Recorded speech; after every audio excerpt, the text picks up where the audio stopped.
नमस्कार, सन्मार्ग लाइव में आपका स्वागत है। मैं हूं आपके साथ कीर्ति तिवारी और मेरे साथ है मेरी सहयोगी रेखा मिश्रा। सुषमा स्वराज एक ऐसी महिला जिसने महिलाओं का ही नहीं पूरे भारत का शान बढ़ाया, लेकिन अब ये दिग्गज महिला हमारे बीच नहीं है। पहले तो मैं सन्मार्ग लाइव की पूरी टीम की तरफ से ऐसी महिला को भावभीनी श्रद्धांजलि देती हूँ। इनकी अगर जीवनी की मैं बात करूं तो इनका जो जीवन है वो संघर्ष के साथ साथ अभूतपूर्ण रहा है। जी रेखा, बिल्कुल सही कहा कीर्ति आपने, और ये बेहद दुखद खबर है। हम कल तक हम सुबह से जो चर्चाएं चल रही थी धारा 370 को लेकर, और किसी ने सोचा नहीं था कि एक आखिरी समय में हमें रात तक एक ऐसी खबर सुनने को मिलेंगी। तो पूरी दुनिया के लिए और राजनीतिक दलों के लिए बेहद दुखद खबर है। और सबसे ज़्यादा दुख तो इस चीज़ का है कीर्ति की थोड़ी देर पहले ही उन्होंने प्रधानमंत्री मोदी जी को ट्वीट किया जी, धारा 370 को लेकर के बधाई दी। और वो ट्वीट इतना दुखद था कीर्ति कि मतलब उसे देख करके पढ़ के ऐसा लग रहा है जैसे उन्हें कुछ आभास हो गया था उन्होंने जाने का। कहा कि प्रधानमंत्री जी आपका हार्दिक अभिनंदन जी, ये दिन देखने के लिए मैं प्रतीक्षा कर रही थी। कहीं ना कहीं ये जो ट्वीट था ऐसा प्रतीत हो रहा है जैसे उन्हें कुछ आभास हो गया था। और जैसा कि सुषमा स्वराज के जो परिजन हैं उनका यही कहना था कि ट्वीट करने के थोड़ी देर बाद से ही उन्हें एक अजीब सी बेचैनी स्टार्ट हो गई थी। जब तक परिवार वाले कुछ समझ पाते उन्हें दिल का दौरा पड़ा और उनका निधन हो गया। हालांकि उन्हें एम्स में भर्ती कराया गया इलाज के लिए, लेकिन वहां पर उनकी मौत हो गई कीर्ति। और ये बेहद दुखद है, दुखद खबर सत्ता पक्ष के लिए नहीं ही विपक्ष के लिए भी। सुषमा स्वराज की तेज तर्रार जो वो भाषण देती थी, जब वो सदन में बोलती थी तो विपक्ष भी मंत्रमुग्ध हो जाता था। जो तरीका था उनके बोलने का, उन्होंने अपने करियर की शुरुआत की थी छात्र संघ में रह कर की। बचपन से उन्होंने देखा उनके पिता संघ में थे, तो इसलिए प्रभावित संघ की जो शिक्षा है, संस्कृत, उनका संस्कृत जो है वो अच्छे लोग वो उच्चारण नहीं कर सकते। जब उन्होंने विदेश में जाके वसुदैव कुटुंबकम की जो बात कही थी वो आज भी हमें याद है। कीर्ति, जब 2014 में प्रधानमंत्री मोदी जी प्रधानमंत्री पद की शपथ ले रहे थे, उस समय उन्हें एक ऐसी विदेश मंत्री चाहिए थी जिसे हर एक भाषा का ज्ञान। और जब खोजा गया तो जब उन्होंने रिसर्च किया कि किसे विदेश मंत्री का पद दिया जाए, तो सुषमा स्वराज एक ऐसी महिला थी जिन्हें इंग्लिश, हिंदी और संस्कृत का अद्भुत ज्ञान था। अद्भुत और मतलब अकल्पनीय भी हम उसे कह सकते हैं। पहली महिला विदेश मंत्री, अगर मैं कहूँ तो पहली महिला विदेश मंत्री, बीजेपी की पहली महिला मुख्यमंत्री दिल्ली की, तो पहली महिला विपक्ष की तरफ से महासचिव रही वो। जी कीर्ति, देखिए बहुत कम ऐसा होता है। एक वो जो दौर था उस समय कांग्रेस का दौर था, बोलबाला था। और आप समझ सकती हैं कि सोनिया गांधी के खिलाफ इन्होंने चुनाव लड़ने का फैसला लिया।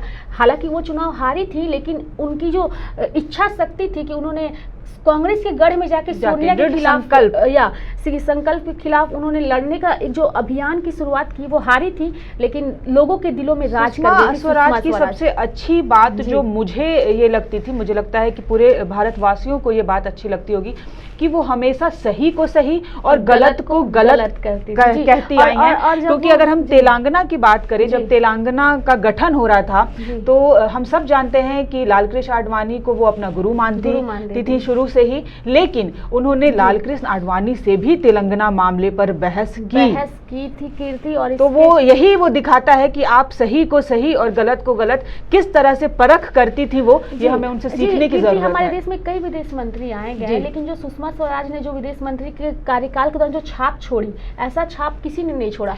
कि सुषमा स्वराज के कार्यकाल में उनका सिर्फ यही कहना था कि किसी भी राज्य के कोने से, इनफैक्ट उनका ये भी कहना था कि मंगल ग्रह से भी कोई मदद की उनसे गुहार लगाए तो वो उसे बचाने के लिए तत्पर है। कितने लोगों को, भारत के कितने लोगों को जो याद होगा हमें, जो बंधक थे उन्हें वहां से रेस्क्यू कराया, भारत बुलाया, वही इज्जत वही मान सम्मान के साथ भारत में उनकी वापसी कराई। उनका एक ट्वीट जो है वो आज पूरा सोशल मीडिया, पूरे मीडिया के साथ साथ सोशल मीडिया भी जो मैं कहूँ तो उनके ट्वीट से भरा पड़ा है। उनका ट्वीट जो है पुराने उनके ट्वीट्स निकाल कर लोग शेयर कर रहे हैं एक दूसरे को जी। कि वो क्या कुछ कहती थी, क्योंकि उनका एक ट्वीट जो है वो बहुत भारी पड़ता था, उसमें वो वजन होता था। जी कीर्ति, यही तो सबसे अद्भुत है कि जब हम जिंदा होते हैं तो लोग तो हमें याद करते हैं, लेकिन जब हमारे मरने के बाद अगर पूरी दुनिया हमें इस तरीके से श्रद्धांजलि दे तो इससे ज़्यादा अच्छा एक तो कुछ ऐसी हो ही नहीं महिला सकता जिसके है। बारे में जी। विपक्ष भी कुछ नहीं कह सकता, क्योंकि वो लोग भी जी। भली भांति जानते हैं कि जी। उन्होंने क्या खोया है। जी कीर्ति, हम एक बार जरा अगर उनके सफर पे जी, अगर बिल्कुल। चर्चा करें तो हम बता दें दर्शकों को कि 14 फरवरी 1952 में हरियाणा के अंबाल कैंट में उनका जन्म हुआ था। जी हाँ, और कानून की पढ़ाई उन्होंने जी। 1973 में की थी, सुप्रीम कोर्ट में प्रैक्टिस शुरू की उन्होंने। जी, जी। इसके साथ ही 1970 में अखिल भारतीय विद्यार्थी परिषद से भी वो जुड़ी। ये बहुत कीर्ति। अच्छी जी। बात, अखिल भारतीय विद्यार्थी परिषद। 1975 में मैं बात करूं, जुलाई 1975 में उन्होंने जी। विवाह किया। और ये विवाह पे मैं थोड़ा सा 2 लाइन बोलना चाहूंगी जी। कि उस जमाने में, चूंकि हरियाणा की बात मैं करूं पुराने जमाने में, जी। तो हम सब जानते हैं लिंग अनुपात यानी कि लड़का लड़की का जो वो फर्क जो है वो हरियाणा में बहुत पहले बहुत जमाने में पहले शुरू से से था, था। जी। उस हरियाणा में वो 14 फरवरी को उनका जन्म हुआ, 14 फरवरी 1952 में वो जी। जन्मी हरियाणा में। लेकिन विवाह जो है उन्होंने लव मैरिज की, प्रेम जी। विवाह उन्होंने किया। तो उस समय में प्रेम विवाह अपने आप में बहुत बड़ी बात है, जी। इसलिए क्योंकि लोग कहते हैं कि शादी के वक्त लोग लड़कों को देखते भी नहीं थे। उस देखते समय भी प्रेम नहीं विवाह थे। की हिम्मत जुटा पाना, अपने जी। परिवार को मना पाना, ये सिर्फ सुषमा स्वराज ही कर सकती सकती थी। जी। जी, स्वराज कौशल सुप्रीम कोर्ट में उस समय उनके ये सहकर्मी थे, जी, जिनसे बिल्कुल। उन्होंने विवाह किया। विवाह के इसके और साथ सबसे जी। बड़ी बात है कि आपातकाल में उन्होंने शादी की, और सबसे उससे जी। भी महत्वपूर्ण उनका पूरा नाम सुषमा शर्मा था, जिसे उन्होंने अपने पति के नाम को उन्होंने टाइटल बना लिया, और जी। सुषमा स्वराज के नाम से आज वो हम सभी जी। के दिलों में अपनी जगह जी, बनाकर कीर्ति, गई हैं। यहाँ मैं एक चीज़ और ऐड करना चाहूँगी, जैसे कि आज के समय में हम देखते आ रहे हैं, बहुत लोगों को नहीं पता होगा कि सुषमा स्वराज जो थी, स्वराज उनके पति का नाम था, जिसके उन्होंने उस दौर में शुरुआत की थी। आज का जो दौर है, जो बॉलीवुड भी इस्तेमाल करता हम सब है, देखते हैं, ऐश्वर्या राय बच्चन, बिल्कुल। लेकिन ये हमारे लिए कॉमन है। लेकिन उस दौर में सुषमा स्वराज ने अपने नाम के साथ पति के नाम को जोड़ लिया था। एक बहुत बड़ी बात है, जिसकी शुरुआत अगर हम कहें तो सुषमा स्वराज ने ही की थी। जी, और एक सेलिब्रिटी बनकर वो उस समय ही उभरी थी। और कृति, अगर इनका जो जर्नी रहा है उसकी अगर हम बात करें तो शादी के बाद आपातकाल, उसके बाद आपातकाल के बाद इन्होंने जनता पार्टी के सदस्य भी बनी है। जी, जनता पार्टी के सदस्य 1977 में पहली बार हरियाणा विधानसभा का चुनाव उन्होंने जीता। 1977 में विधानसभा का चुनाव जीतना कम उम्र में बहुत बड़ी बात है, यानी कि 25 साल उस वक्त उनकी उम्र थी। जी जी, महज 25 साल की उम्र में वो चुनाव जीत गई थी। राज्य की श्रम मंत्री भी बनी। बताइए, बहुत उम्र की आप समझ सकते हैं कि 25 साल की उम्र में कितना कम होता है, और उस उम्र के पड़ाव में वो उन्होंने इतनी बड़ी उपलब्धि हासिल की, इतना मान सम्मान। सबसे युवा कैबिनेट की उपलब्धि भी जो है वो सुषमा स्वराज के ही नाम जाती है। जी जी जी, और उसके साथ ही 1990 में राज्यसभा की सदस्य भी बनी। कितनी बड़ी उपलब्धि। 1990 में उन्होंने राज्यसभा की सदस्य बनी, अपने आप में अद्भुत है।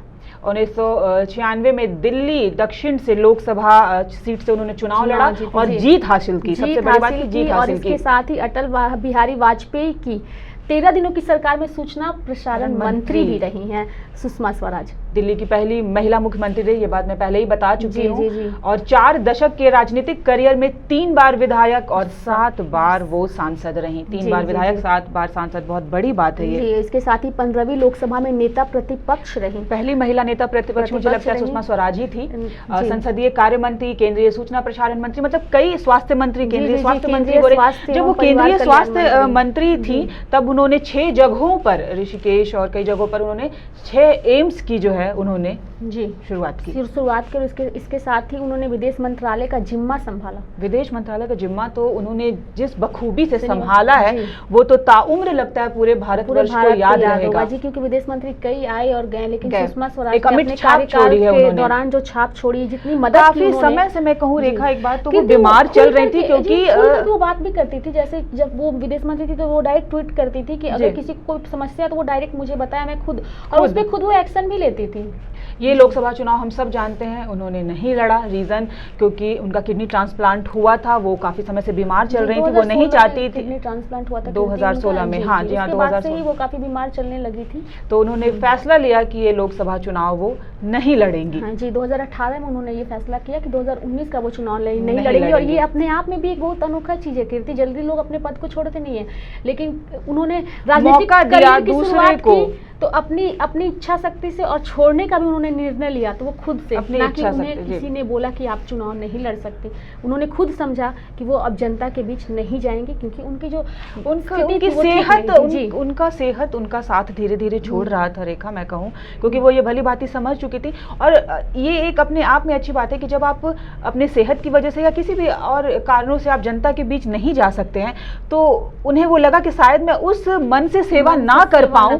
अच्छा कीर्ति, जैसे कि धारा 370 6 अगस्त को लोकसभा में पारित हुआ, ये दिन काफी सुनहरे अक्षरों में लिखा जाएगा आने वाले समय में। इसके साथ ही उसी दिन शाम में सुषमा स्वराज का निधन, लेकिन एक जो है हर एक याद रहेगा, लेकिन कहीं ना कहीं एक चीज ये भी याद रहेगी, जो उन्होंने आखिरी ट्वीट किया कि मैं प्रतीक्षा करी थी। जो प्रतीक्षा शब्द है ये उन्होंने देख लिया, मतलब उन्होंने जान लिया कि जो वो चाहती थी वो प्रधानमंत्री नरेंद्र मोदी ने कर दिया। इस बात की उन्हें तसल्ली है, और वो सुकून से, मैं कहूँ तो शायद इस दुनिया से अलविदा कह पाई, क्योंकि उनका जो सपना था धारा 370 हटाने का जम्मू कश्मीर से, वो उन्होंने अपने आंखों के सामने देख लिया। और ये बहुत ही इमोशनल करने वाला, जो हम अगर बातें करें तो इमोशनल वाला वो सीन था, वो जो उन्होंने ट्वीट किया। थोड़ी देर बाद हमें ये न्यूज़ मिला, और पूरी दुनिया जो है उसकी निगाहें उस समय एम्स अस्पताल पर टिकी हुई थी कि आखिर डॉक्टर की तरफ से क्या कुछ जानकारी दी जाती है, और जब जानकारी मिलती है उनके निधन, पूरे भारतवासी दुआ कर रहे थे कि एक ऐसा ना हो, उनकी जान बच जाए, क्योंकि एक राजनीतिक, मैं कहूँ तो क्षतिपूर्ति जो हुई है उसके साथ, उसकी क्षति जो हुई है, क्षतिपूर्ति जो ये क्षति हुई है उसकी पूर्ति कोई नहीं कर सकता है। वो जो लॉस पूरे भारत ने सहा है, राजनीति ही नहीं, हर क्षेत्र में मैं कहूँ, क्योंकि वो हर क्षेत्र में वो कला की उनके अंदर बहुत भरमार था। और कहीं ना कहीं महिलाएं जो है आज के समय में, अगर हर एक टीवी चैनल दिखा रहे हैं उनके व्यक्तित्व के, तो हर एक, मुझे लगता है हर एक लड़की, हर एक महिला खुद में। देखो, मैं एक चीज और ये बताना चाहूंगी कि अगर मैं सुषमा स्वराज जी के पहनावे पर जाऊं, तो मैं तो उनकी कायल थी, उनके पहनावे की।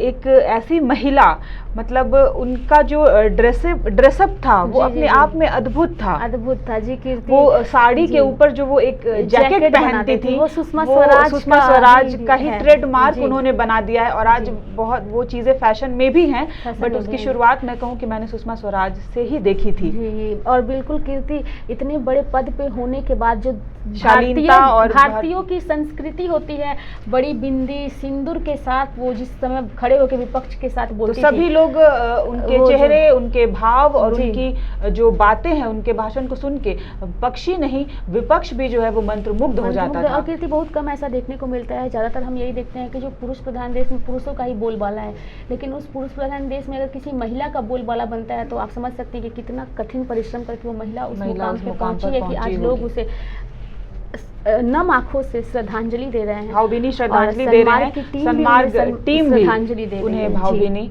श्रद्धांजलि देती है। सन्मार्ग लाइव की पूरी टीम ऐसी महिला जो है जिसे खोने पर पूरा भारतवर्ष अश्रु बहा रहा है, सन्मार्ग लाइव ऐसी भावभीनी महिला को भावभीनी श्रद्धांजलि देती है, और इस महिला को ताउम्र जो है वो पूरा देश याद रखेगा। आप सन्मार्ग लाइव के साथ जुड़े रहिए, बने रहिए, और हमारा चैनल सब्सक्राइब करना मत भूलिए।